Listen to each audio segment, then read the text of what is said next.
Hello, good morning friends. ഇന്നത്തെ ചെമ്പനീർപ്പൂവിൻ്റെ കഥ കേൾക്കണ്ടേ? ഇന്നത്തെ ചെമ്പനീർപ്പൂവിൽ അങ്ങനെ വിമലേനെയും കൂട്ടി സച്ചിയും രേവതിയും കൂട്ടിയിട്ട് ചന്ദ്രോദയത്തിലെത്തി. ചന്ദ്ര സമ്മതിക്കണില്ല അവരവിടെ നിർത്താൻ. ഇനി ഓരോരുത്തരുടെ അഭിപ്രായം ചോദിക്കുമ്പോൾ സച്ചി പറയുകയാണ്, ഇത് അമ്മയുടെ മാത്രം വീടല്ല, ഇത് അച്ഛൻ്റെയും കൂടി വീടാണ്, അച്ഛൻ പറയട്ടെ എന്ന് പറയുകയാണ്. അപ്പോൾ എല്ലാവരും ഇവർ പറയുന്നത് സംസാരിച്ചും കേട്ടോണ്ടിരിക്കുന്നുണ്ട്. അപ്പോൾ രവീന്ദ്രൻ പറയണു, ചന്ദ്രൻ നീ എന്താ ഇങ്ങനെ 2 ദിവസത്തെ കാര്യമല്ലേ, അവരിവിടെ നിൽക്കട്ടെ. അപ്പോൾ ചന്ദ്ര വേണ്ട, നിങ്ങൾ എന്തറിഞ്ഞിട്ടായി പറയുന്നത്, ഇവിടെ അല്ലെങ്കിൽ കിടക്കാൻ മുറിയില്ല, പിന്നെ എന്ത് ചെയ്യാൻ. അപ്പോൾ ശ്രുതി ഇത് കേട്ട് നിന്ന ശ്രുതി അടക്കം പറയുന്നുണ്ട്, അമ്മേ അവരിവിടെ നിൽക്കട്ടെ അമ്മേ. അപ്പോൾ ശ്രുതി നീയോ ചോദിക്കുമ്പോൾ പറയും, ശ്രുതി പറയാം, അമ്മേ ശ്രുതിനെ കാണാതെ ഞാൻ ആൻറ്റിയുടെ വീട്ടിൽ അന്വേഷിച്ച് പോയായിരുന്നു. അപ്പോൾ ആൻറ്റി വളരെ സ്നേഹത്തോടുകൂടി എന്നോട് പെരുമാറി, നല്ല സ്നേഹമുള്ള ആൻറ്റി അമ്മേ. ആൻറ്റി പറഞ്ഞത് ഇപ്പോഴും എൻ്റെ മനസ്സിൽ കിടക്കുന്നുണ്ട്, നിൽക്കട്ടെ അമ്മയെന്ന് പറയുന്ന ശ്രുതി. ശ്രീകാന്തും വർഷയും പറയാണ്, അവർ നിൽക്കട്ടെ അമ്മേ. ശ്രീകാന്ത് പറയണ നിൽക്കട്ടെ അമ്മേ, 2 ദിവസമല്ലേ സാരമില്ല എന്ന് പറയണം. അപ്പോൾ വർഷ പറയണം, പാവമുണ്ട് ആൻറ്റി, ആ മോനെ കണ്ടിട്ട് പാവം തോന്നുന്നു, അവരിവിടെ നിൽക്കട്ടെ, നമ്മളെ കൊണ്ട് പറ്റാവുന്നൊരു സഹായമല്ലേ, അത് ചെയ്തു കൊടുക്കാമെന്നൊക്കെ പറയണം. അപ്പോൾ ചന്ദ്ര ചോദിക്കുക, അവരിവിടെ നിൽക്കുകയാണെങ്കിൽ തന്നെ അവർക്ക് ആരുടെ മുറി കൊടുക്കും ചോദിക്കണം. അപ്പോൾ ഇതെല്ലാം കേട്ട് നിന്ന് ശ്രുതി പറയുകയാണെങ്കിൽ ഞങ്ങളുടെ റൂം കൊടുക്കാമെന്ന് പറയണം. ശ്രുതി നിൻ്റെ റൂമോ, നീയാണോ ഈ പറയുന്നത് ചോദിക്കണം. അതെ ആൻറ്റി, 2 ദിവസത്തെ കാര്യമല്ലേ സാരമില്ല, അവരിവിടെ നിന്നോട്ടെ. അപ്പോൾ ശ്രുതി നീ എന്താ എങ്ങനെ പറയണമെന്ന് ചോദിക്കുമ്പോൾ പറയണ, ശ്രുതി സമ്മതിച്ചല്ലോ, ശ്രുതിക്കും അവരിവിടെ നിൽക്കണം എന്നല്ല. അപ്പോൾ ശ്രുതിയുടെ സന്തോഷത്തിനെക്കാട്ടിലും വലുത് എനിക്കൊന്നുമില്ലല്ലോ, അപ്പോൾ അവരിവിടെ നിന്നോട്ടെ ആൻറ്റി എന്ന് പറയാണ് ശ്രുതി. അപ്പോൾ ശ്രുതിയുടെ മനസ്സിലത്തെ അമ്മ മോനെ എങ്ങനെ കണ്ടിട്ടൊന്ന് എടുക്കാനും ഒന്ന് കൊഞ്ചിക്കാനൊക്കെ ശ്രുതിയുടെ മനസ്സിലത്തെ അമ്മ കിടന്ന് വെമ്പുന്നത് നമുക്ക് കാണാം ശ്രുതിയുടെ മുഖത്തുനിന്ന് കേട്ടോ.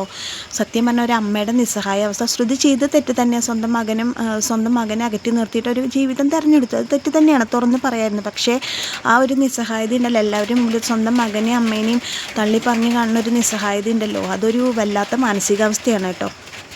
അത് കഴിഞ്ഞ് അങ്ങനെ നിൽക്കാമെന്നുള്ള തീരുമാനമായി. അപ്പോൾ സച്ചിയോട് പറയണു, സച്ചി നീ മോനെ കൊണ്ട് റൂമിൽ കിടത്തുക പറയണു രവീന്ദ്രൻ. അങ്ങനെ സച്ചി മോനെ റൂമിൽ കിടത്താൻ വേണ്ടി പോകണു. അപ്പോൾ രേവതി പറയണു, വാ ആൻറ്റി ഭക്ഷണം കഴിക്കാൻ പറയണു. അപ്പോൾ വിമല പറയണു, വേണ്ട മോളെ ഒന്നും പറഞ്ഞാൽ പറ്റില്ല പറയാം. അപ്പോൾ ചന്ദ്രമതി വന്നിട്ട് നിൽക്ക് നിങ്ങൾ വരുമ്പോൾ മുഴുവൻ നിങ്ങളുടെ കൂടെ ഈ കുട്ടി ഉണ്ടല്ലോ, സത്യത്തിൽ ഈ കുട്ടി നിങ്ങളുടെ ആരാ, ഈ കുട്ടിക്ക് അച്ഛനും അമ്മയൊന്നുമില്ല, അതോ ഈ കുട്ടിയുടെ അച്ഛനും അമ്മയും നിങ്ങളുടെ അടുത്ത് ഏൽപ്പിച്ചിട്ട് അവർ ഊര് ചുറ്റാൻ പോയോ എന്നൊക്കെ ഇങ്ങനെ ചോദിക്കുകയാണ്. അപ്പോൾ ചന്ദ്രമതി ഇങ്ങനെ വിമല ഇങ്ങനെ ആകെ വിഷമത്തിൽ നിൽക്കുകയാണ്. അപ്പോൾ ഇനി ആൻറ്റിക്ക് എന്തെങ്കിലും ഇനി അമ്മയ്ക്ക് എന്തെങ്കിലും ക്രോസ് വിസ്താരം ചെയ്യാനുണ്ടോ ചോദിക്കാണ് രേവതി ചന്ദ്രമതിയോട്. അപ്പോൾ രേവതി പറയും ചന്ദ്രമതിയോട്, അവൻ്റെ അമ്മയും അച്ഛനും മരിച്ചു പോയി എന്ന് പറഞ്ഞതല്ലേ, പിന്നെ എന്താ ഇത്ര ചോദിക്കാനുള്ളത് ചോദിക്കുകയാണ്. അപ്പോൾ ഇതൊക്കെ കേട്ട് ശ്രുതി ഇങ്ങനെ ചങ്ക് കലങ്ങിയിട്ടാണ് കേട്ടോ നിൽക്കണത്.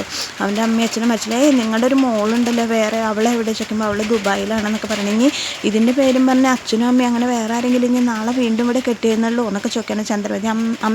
അമ്മയുടെ ക്രോസ് വിസ്താരം കഴിഞ്ഞ് പറഞ്ഞിട്ട് ഇനി അമ്മ ഒരു അമ്മയ്ക്ക് ഇനി എന്തെങ്കിലുമൊക്കെ ചോദിക്കാനും പറയണേ, അമ്മ സ്വയം കണ്ണാടിയുടെ മുമ്പിൽ നിന്ന് ചോദിക്കുമെന്ന് പറഞ്ഞിട്ട്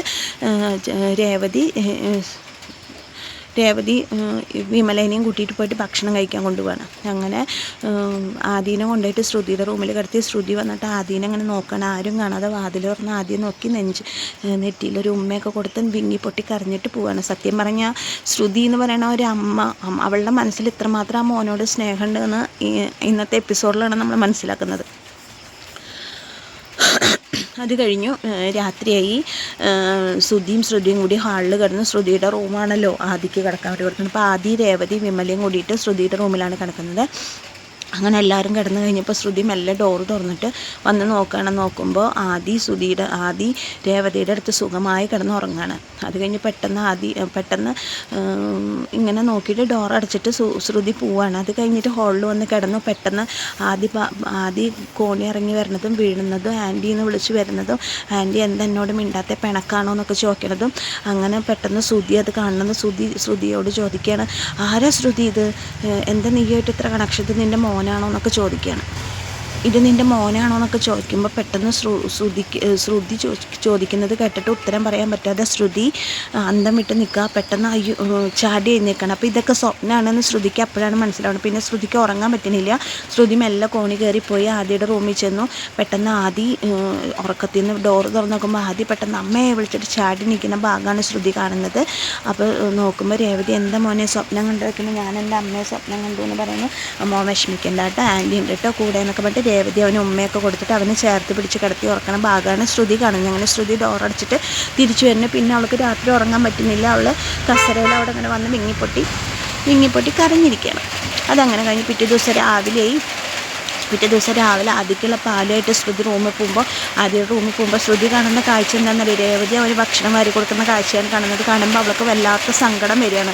സങ്കടം വന്നിട്ട് അവൾ ചോദിക്കുകയാണ്, രേവതി നീയാണോ ഭക്ഷണം കൊടുക്കണ? ആദ്യക്ക് നിനക്കിന്ന് പുറത്തേക്കൊന്നും പോകാനില്ലെന്ന് ചോദിക്കാം.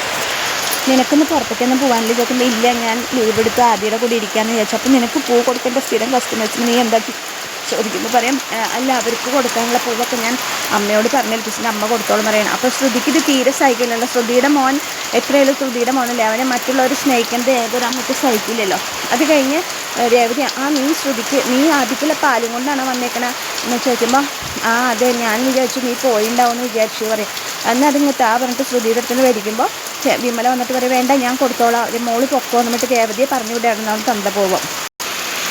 അങ്ങനെ രേവതി അവിടുന്ന് തന്ത്രപൂർവ്വം പറഞ്ഞു വിട്ടിട്ട് അതിലടുത്തിട്ട് ശ്രുതികൾക്ക് എന്താ അമ്മ ഇതൊക്കെ ഇങ്ങനെയൊക്കെ ചോദിക്കുമ്പോൾ പറയാം, എന്താ നീ സ്നേഹിക്കാത്തിട്ട് രേവതി നിൻ്റെ മോനെ സ്നേഹിക്കണം, നീ കൊടുക്കാത്ത സ്നേഹം ആ കുട്ടിക്ക് രേവതി എന്ത് പൊന്നു പോലെ മോനെ നോക്കുന്നത് എന്നൊക്കെ പറഞ്ഞിട്ട് വിമല ശ്രുതിയെ കുറ്റപ്പെടുത്തുന്നു. അപ്പോൾ ശ്രുതി പറയണം, അവൾ എന്തിനാ എൻ്റെ മോനെ ഇങ്ങനെ സ്നേഹിക്കണമെന്ന് ചോദിക്കുമ്പോൾ തൻ്റെ സ്വന്തം മകനെ, തൻ്റെ വയറ്റിൽ പിറന്ന തൻ്റെ മകനെ വേറൊരാളെ സ്നേഹിക്കുമ്പോൾ ഉണ്ടാകുന്ന ഒരു അമ്മയുടെ സ്വാർത്ഥതയാണ് അവിടെ നമുക്ക് മനസ്സിലാവുന്നത്. ആ ഒരു സ്നേഹമാണ് നമുക്കവിടെ തിരിച്ചറിയുന്നത്.